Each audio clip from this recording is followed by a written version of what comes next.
Welcome into the Arrowhead Addict Top 50 Chiefs of all time. What we're doing right now, number 10 to 6. Top 10, baby. We're getting juicy with it.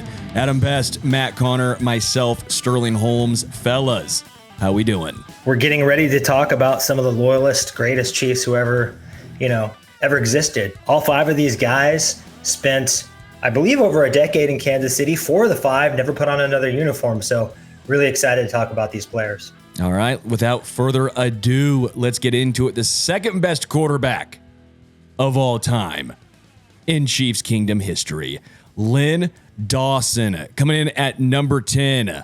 Matt Connor, you had him 13. I had him at number 6. Patrick Allen, 11, and Adam Best, a very smart man, also had him at number 6. That's why you're a smart man, because you agreed with me, Best. Good call. We'll go with you first, Matty C. Len Dawson. Let's start with Adam. I want to hear the good stuff first before. I mean, it's not that I have bad stuff, but I had him the lowest. You're hot potatoing.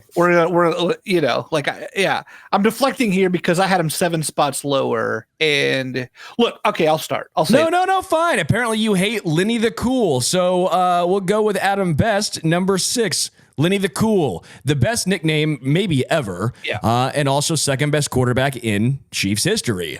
And he earned that nickname. You know how he earned that nickname? Ripping cigs and drinking Fresca on his way to becoming the Super Bowl MVP against the heavily favored Vikings. And Patrick Mahomes nowadays has turned the Chiefs into a marquee franchise. But Len Dawson made them a relevant franchise. Without Len Dawson and that 1969-1970 team, the Chiefs are the Detroit Lions. They never win one, right? So I think that really put them on the map and kept them on the map throughout all those years of Marty and Dick Vermeil and everyone else, where they failed to get back to the Super Bowl, but they were pretty competitive. They had one Lombardi in the trophy shelf, and that mattered. But yeah, there's no shame in being the second best quarterback in franchise history when the best quarterback, the most talented quarterback of all time, is the best, right? So Lenny the Cool, the guy played into his early 40s. Back then, he wasn't doing this Tom Brady, Goji Berry, crazy stuff, right? Working out with all these bands. He was just old school, tough, loved to play football. And I think he gets extra credit here for being a longstanding personality in the city and giving so much to the metropolitan area. Just really, he became synonymous with the Chiefs. And now Mahomes is synonymous with the Chiefs. But before that, the first 2 players you thought about were Derek Thomas and Len Dawson. So I honestly felt bad for having him 6, but the people ahead of him were just so great. I think that's as high as you could possibly put him, as another smart man did in Sterling Holmes. Yeah, and for me, you're right. The Chiefs could have been something like the Lions without this era.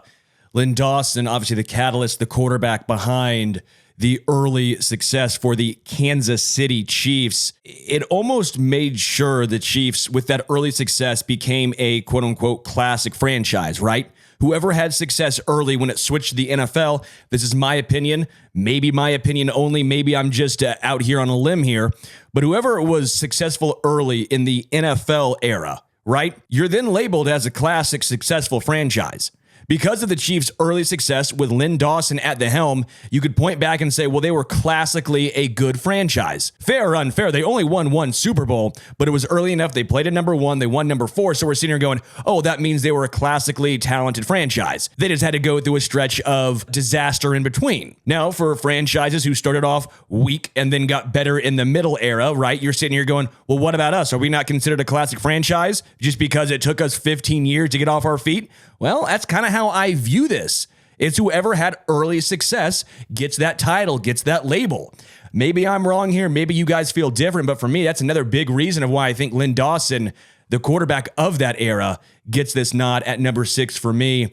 Matt Connor, you had him at 13. Thoughts on Lenny the Cool? Yeah, what I love, part of the best part of his story is the fact that he was with Pittsburgh and then Cleveland at first. Like it wasn't like this early career, this sort of, I don't know, this wonderkind coming in and like sweeping the whatever it is, you know what I'm saying? So I love the fact that he got his stuff together as the franchise needed him to, and there's a good story there of a guy who needed time, who earned a good opportunity. Here's what I think, though. The quarterback, this to me is the perfect, one of the great examples of the way a quarterback can almost get too much credit. Because if we were doing a list of the top badasses ever in Chiefs history, then I put Len Dawson at number 1 there, because that, like, the famed photo of all time, you're like, oh my gosh, I mean, like, the guy's just great. But like, there were multiple Hall of Famers on this defense, multiple Hall of Fame. You're talking about, like, when the Baltimore Ravens won the Super Bowl, Joe Flacco, then the conversation becomes, is he elite? Like he gets drug into the conversation of potential greatness because the defense was so good.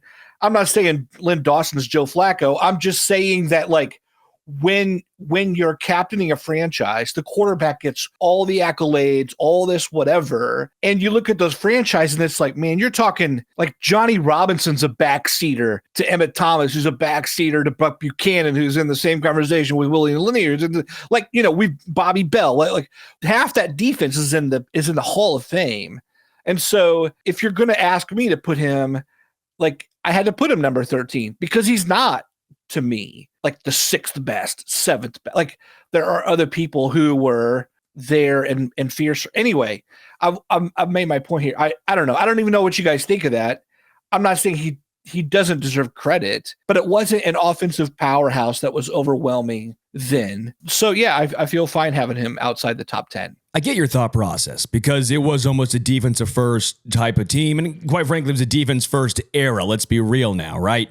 The game has evolved. The game has changed, but he was so damn good for his era. He was so above a lot of his peers for his era. That matters.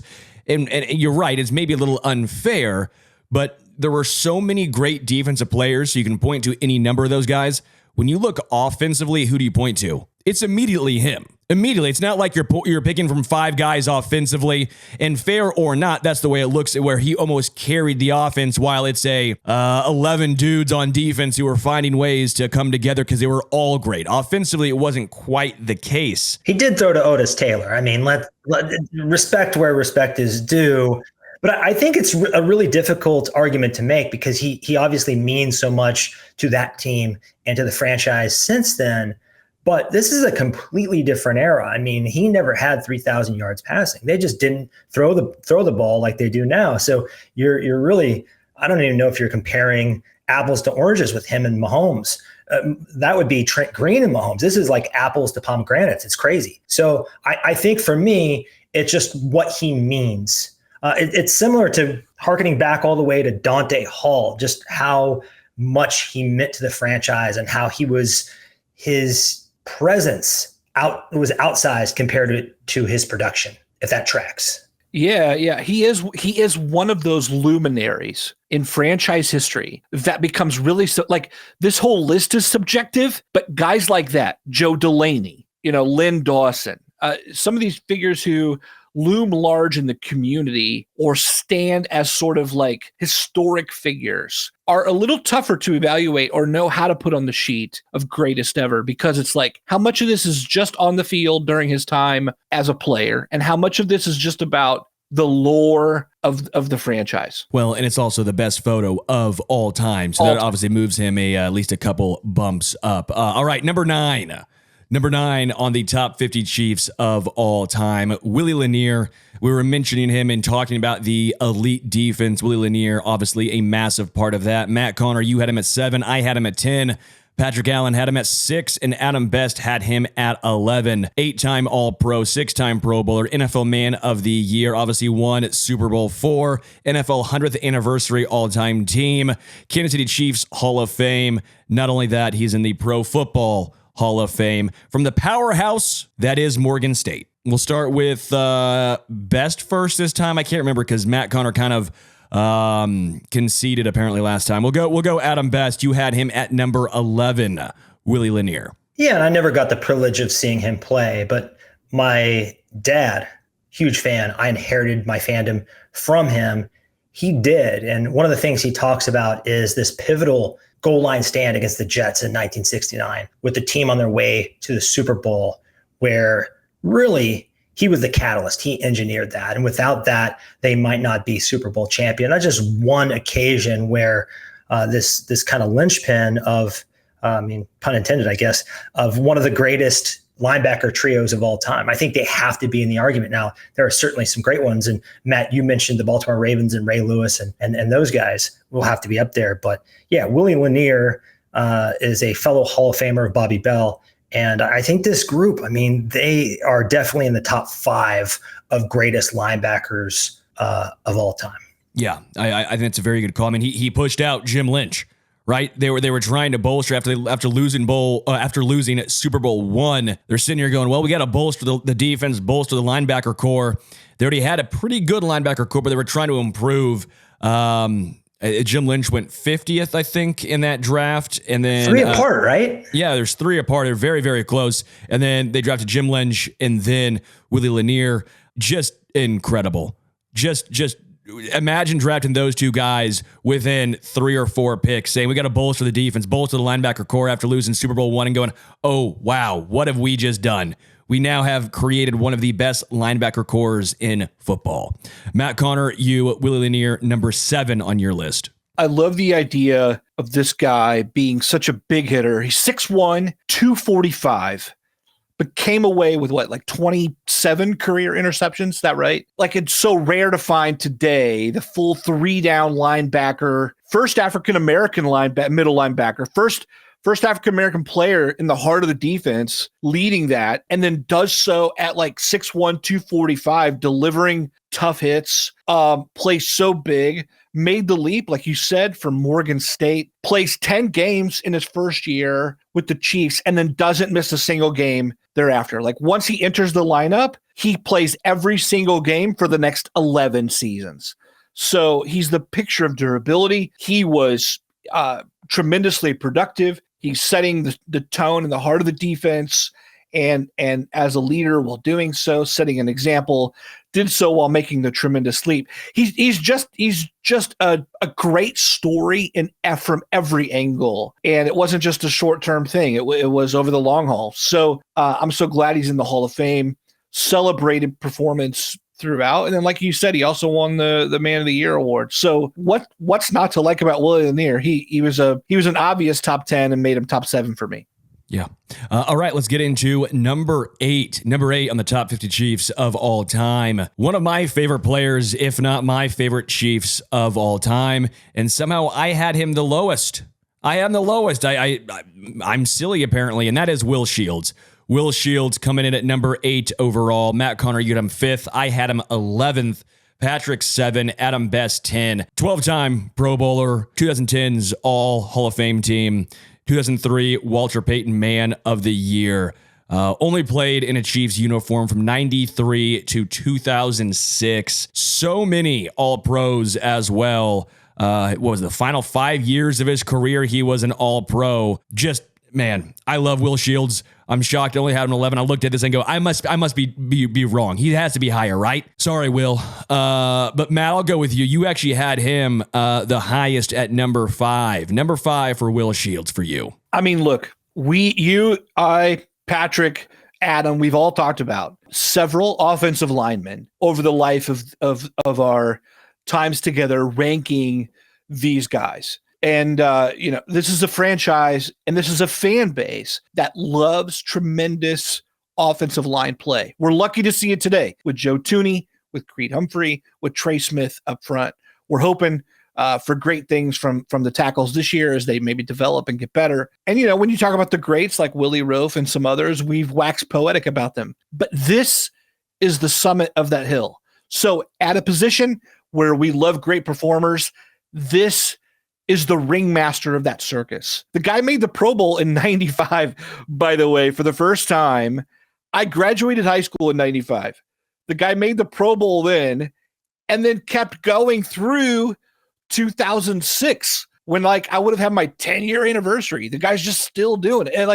And it's just bananas to think that 11 straight Pro Bowls in a row, 12, whatever it was. He just didn't stop being good. When think of all the times today when like a player's near it, like when Chris Jones signs his deal now and he's like turning 30 and we're like, should they sign him? Cause he's like turning 30 and he may hit the wall. Like when Will Shields was turning 30, he was like, I still got 6 more Pro Bowls left. I don't know what y'all are smoking. So like what a tremendous long-term elite level performer.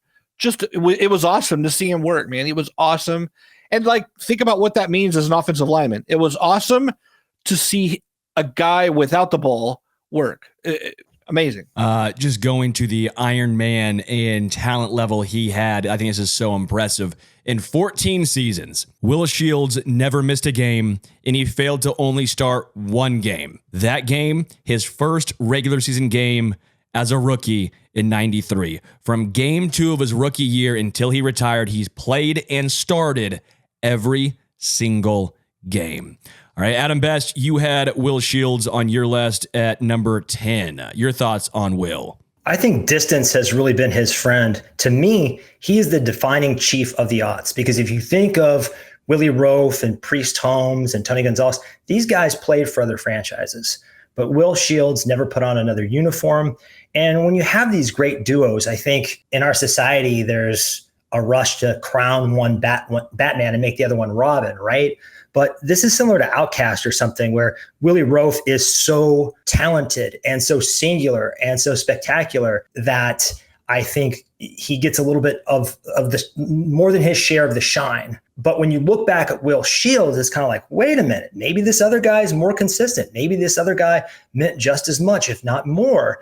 And I think history has been his friend, because I look back on Will Shields and say, this is one of the greatest guards in NFL history. And it really started back at Nebraska in 1992. He won the Outland Trophy, right? So he was a badass from day one, as Matt pointed out, all the way into the mid 2000s, and he never tapered off. You get the feeling that Will could have done it longer, but you like a guy that kind of goes out on top. I just wish for all these guys that 2003 season, where they ended up in that no punt battle, that no punt tilt with Peyton Manning and the Colts, I just wish that went differently, because history would look, not Kansas City history, but everyone outside of Missouri and Kansas that doesn't know the Chiefs like we know the Chiefs would think of Will Shields and Willie Roaf maybe as the greatest offensive line tandem in league history. And I don't say that without really thinking about it, but they have to be in that conversation, because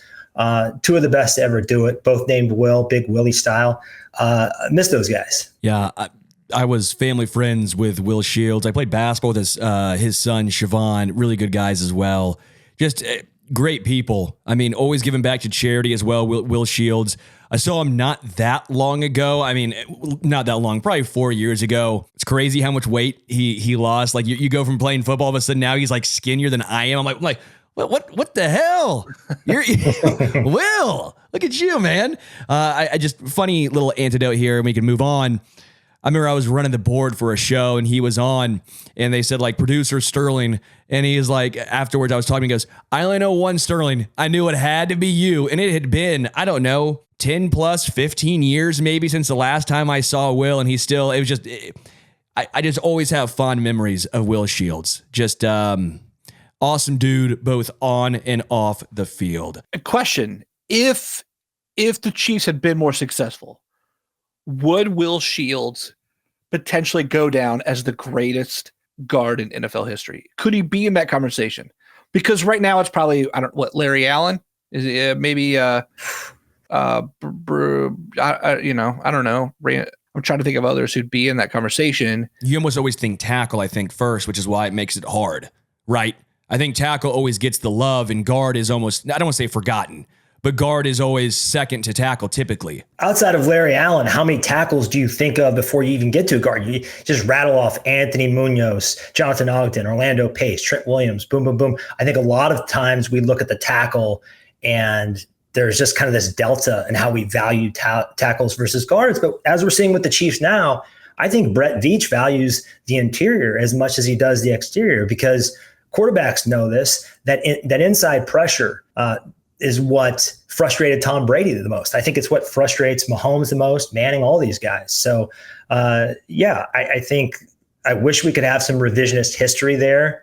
And he already is one of the greatest guards of all time. So if they wanted a Super Bowl trophy, he has to be in that conversation. Yeah, if he was on this team, I'll go ahead and say, because no one can check this, and there's no way to make this true. So I'll say yes, he would be the best guard of all time, hands down, no question.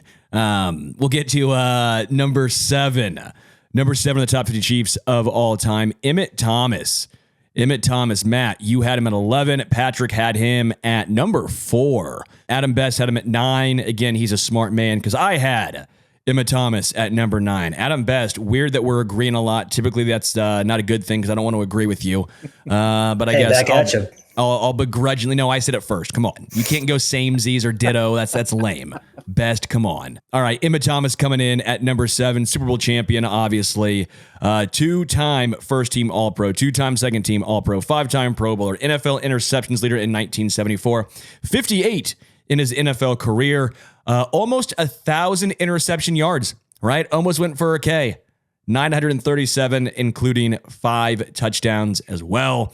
Emmitt Thomas, I will start with you, Matt Connor. Number 11 on your list, Emmitt Thomas. By the way, quick anecdote I love about Emmitt Thomas. The dude had 4 interceptions in one postseason run in 1969. Like, I mean, as much as we talk about some DB performances today, just imagine if any one guy had forced 4 turnovers like that in 3 games on the way to Super Bowl, you'd be talking potential MVP performance there. Yeah, but what's not to like about Emmitt, and maybe here some of the luminary talk that we had about Len Dawson would apply here as well, because it's hard for me. I mean, number one, when you look at his body of work, 58 career interceptions, obviously a tremendously productive defensive back for a very long time who earned the accolades. That's why he's on my list. High on my list. But also it's hard for me to divorce the fact that I'm watching a guy, Brett Veach trades Parker Edinger to the Dallas Cowboys for a rookie free agent named Charvarius Ward from Middle Tennessee State. And then we watch Charvarius Ward sign a big money deal with the San Francisco 49ers 4 seasons later after having helped the Chiefs win a Super Bowl. We see that happen with L'Jarius Sneed, 4th-round pick out of Louisiana Tech. We're seeing it happen with Trent McDuffie, who became like a household name after the end of his 2nd season. Emmitt Thomas, the teacher, the coach, is hard for me to divorce here from Emmitt Thomas, the player, because overall his value to the franchise isn't just 58 interceptions in the past. It's the ongoing interceptions in the present and the future. And I'm just thinking, gosh, the Chiefs still are yielding the benefits of having Emmitt Thomas in and around the franchise, and not just in a he's great in the community kind of way. No, he's like shaping a secondary where they don't have to pay someone because it's next prospect up. Is there a more valuable coach on the Chiefs right now? I don't know. It's just tremendous. You got to love having Emmitt Thomas around. It just makes it hard for me to wonder really where to put him because of that. That's a really good point. Really, really good point. Adam Best, you had him on your list at number 9, Emmitt Thomas. The community stuff matters. I sat next to him, I think a couple seasons ago, just the nicest guy you'll ever meet. Comes to the games, rocking a suit, looking fresh. Just was super cool to meet him. And you're right. When he was coaching the previous decade, I think Charvarius Ward, maybe Barry Peters. We give Dave Merritt and Steve Spagnuolo a lot of credit, but I think Emmitt Thomas may have kind of got this ball rolling with the defensive backs. And he was kind of the OG big Chiefs corner. He's 6'2", big player. And if you think about those 58 interceptions, like I said with Len Dawson, this was not a pass-happy era. So for him to be such a ball hawk back then, I mean, who knows what he would do now when they're passing 2-3 times more every game. That's what just makes this so impressive. I don't know if there's another Chief, honestly, I'm trying to think, that spent as much time on the field between 13 seasons as a Chief, never put on another uniform, again, passes the loyalty test with flying colors, and then he did something like 9 seasons as a coach. He's still involved with the team. So the guy's on the field for almost 25 years who else can top that? So his impact really is about as wide as anybody in franchise history. So easy top 10, top 12 guy for me. All right, number 6 on the top 50 Chiefs of all time, Buck Buchanan. Buck Buchanan, Matt Connor 10. I had him at 7. Patrick Allen 8. Adam Best had him at 7. Again, a Chief his whole career from 63 to 75, including the change from the AFL to the NFL. Drafted in the 19th round of the NFL draft from Grambling State, but in the AFL draft, he was 1-1. 6-time first team All AFL, 2-time Pro Bowler, as well as All Pro in 1971. Again, you somewhat have to make the distinction, right? Because part of his career was in the AFL, right? And we saw how hard that was for us to make this distinction, but Buck Buchanan was an absolute legend. 182 career games, including a string of 166 straight. He dabbled at defensive end before moving to the defensive tackle position. Buck Buchanan. Matt Connor, you had him at number 10. Your thoughts on Buck? Chris Jones before there was Chris Jones kind of guy, right? The exact same thing I have written down here. There you go. You did? Swear to God. The Chris Jones of his era, a freak who made those around him better. Verbatim. Love it. Love it. I mean, what else is there to say? Look, look, when you take a guy at 1-1, you have a vision for him. You see him and you immediately think, oh, not only do I love it, but I know exactly what I want him to be. I know exactly, or we know exactly what this guy's going to be capable of doing. Rarely does that ever happen fully, but in this instance, you take a guy like that, you insert him, and he fully became, and then some, what the Chiefs wanted to do. And it was the pillar upon which this team built 2 championship appearances and 1 Super Bowl, like actual win. So we, like earlier, we were talking about, like, who do you reward there? Len Dawson? Do you reward the defense? This was the defensive pillar. This was the cornerstone upon which everyone else could succeed around him. Bobby Bell, Willie Lanier, Jim Lynch, Emmitt Thomas, Johnny Robinson. Everyone else that we know so well was able to do what they were because he was doing what he was up front. He was already a beast. I mean, 6'7", 270 in those days is like Goliath, and right? Like that's gargantuan in those days. And I know today that's Breland speaks, but anyway, crazy measurables, lived up to it, lived into that sort of projection. And what more can you say? What a awesome, a championship presence on the defense. And what makes him, I think, stand out so much was his performance in the Super Bowl. He was going up against the best of the best offensive line in center with the Vikings, and he just demolished them, right? From all accounts, it was just an ass-kicking almost every single snap. Buck Buchanan was making plays happen. And when you do that on the biggest stage, well, you're going to get rewarded for that. Adam Best, Buck Buchanan, again, on your list, you had him at number 7. Yeah, I had him the highest, I believe, of any of the defensive players from this era. I think he was the cornerstone, all-time alliteration. What a cool name, Buck Buchanan. Sounds like an old sci-fi hero or something, right? From back in the day, or a pirate. Yeah, just an awesome name, awesome player. And with a lot of these guys, I rack my brain thinking, how would they hold up today? With him, that is a 1-second thought process, because I have it at 6'7", 290, but 270, 290, ran a 4.9 despite not having all the bells and whistles that they train people with nowadays.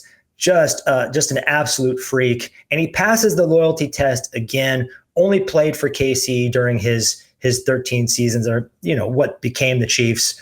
I just think he's very much like Chris Jones. It's funny that we were so samesies on that page, but when you look at a freak of nature who makes life easier for everyone around him and also dabbles playing outside and can really play all over the line, who do you think of? I mean, that's Chris Jones. And also this guy was batting down balls like Dikembe Mutombo. So George Karlaftis maybe taking a page out of the Buck Buchanan book, right? Maybe, I mean, water polo too, obviously, but Buck Buchanan kind of started that. I think I read that he had 16 batted balls in one season. That is a shit ton. That's crazy. Yeah. That's crazy.